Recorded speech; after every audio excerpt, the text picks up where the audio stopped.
My name is Mariana. Before war, I lived in Donetsk in Makivka, and then I met my husband, and we decided to live together, to get married, and that's how I ended up in Mariupol in 2020, just before the quarantine, when all the borders got closed for quarantine. Most people thought that not much bad things will happen, but we'll survive it all.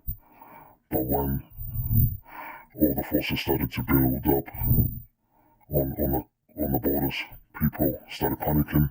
Nobody was letting people out. A friend of husband's wife tried to leave and she got blown up in a mine on the 2nd of March. They switched off water, electricity. There was a bit of gas for a couple of days.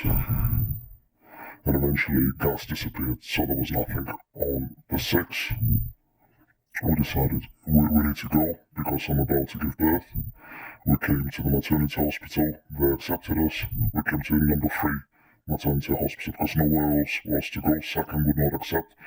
And the first maternity hospital had the best machines. The first one we came in, they said, no one's holding you here, you can go. And then they said, okay, you have to move out. They said they motivated because soldiers were about to walk into the maternity hospital. They said that the hospital will be utilised by the soldiers, so you have to go. So they brought us to the maternity hospital where they would let us be there.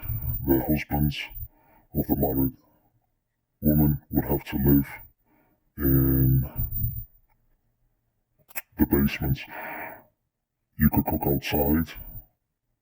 We had pots, water was getting boiled, so all the cooking was done outside of the hospital.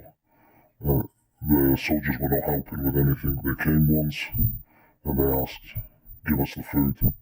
So people said, we can't give you this food because this food is for the pregnant woman, but the soldiers still took all the food. When the explosion happened on the 9th of March, it was nice and quiet, but then on the 9th of March, we heard the first explosion on the 9th of March. I put it over myself, a towel, instinctively, and I heard the explosion was loud, and I've cut my face, my head. There wasn't much blood, but I still had cuts, and the blood was going down my cheek, my eyes. The second explosion happened. We walked out, and they put us in the basement. They told us that it wasn't an airstrike. Everyone said it was not an airstrike. We said we never heard an airstrike either way. They said that it was a shell. When we heard these 2 explosions, there was no more explosions. We sat there about 5-10 minutes. There was no further explosions. Soldiers walked in and said they're ready to evacuate. I was walking out the last because they said we don't need to stitch you up, you just stay here. So they made us stay there. She stood there 15 minutes, looking around.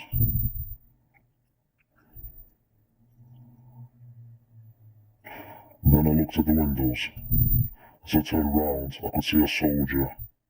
I'm looking at him, and he's got a professional camera with microphone. I understood he's filming me. I asked him not to film me because I don't want to be filmed. I don't want to be filmed and be shown anywhere. I don't need this. This is not the time. He said okay, and he walked off. When we were walking out, on the first floor, there was a reporter, the same one, and he started filming me. This time, the guy started saying, stop filming her. He started ignoring. They told him, stop filming. And that's when he decided to stop filming. My husband was looking at them better because they came the next day. He told me about Associated Press. They were speaking Russian, they had helmets, they had some writing on the chest bar. I couldn't read it, but the husband read it because he was with me. They appeared out of nowhere immediately after the shelling. Because when I saw on the press my photographs, I understood what happened. They said that I was sitting there with a towel in a different clothes. It wasn't me, it was another girl that died. They were moving this girl first because she was in the worst scenario and they couldn't save her baby. They just brought her to another hospital. She didn't survive and the baby didn't survive. The husband came and he was just crying on his knees. It's like the person lost everything, lost his family, everything. And this was another girl. It wasn't me. Nobody was dressing me in different clothes. Nobody was putting any makeup on me. And then I understand that they appeared out of nowhere because it took 2-3 minutes for us to come down to the basement and we stayed there another 10 minutes. So that's just 12 minutes.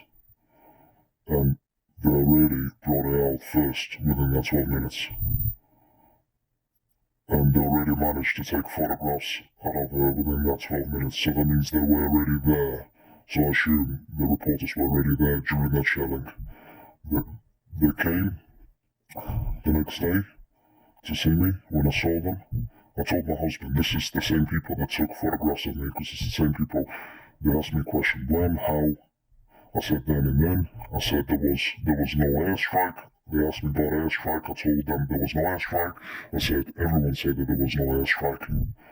And when I came in a position where it's better life for me right now, and I came on internet and I started looking on internet and I started looking at all these interviews, I found everything, but I never found this interview where I told them there was no airstrike. I could find everything else, but not the rest of the stuff that I said. You can watch the original video on the Purge News video section. You will see the original video in Russian language. You can either find a friend or pay money to a translator. And those people, if they speak Russian language, will be able to tell you that what has been translated for you is accurate.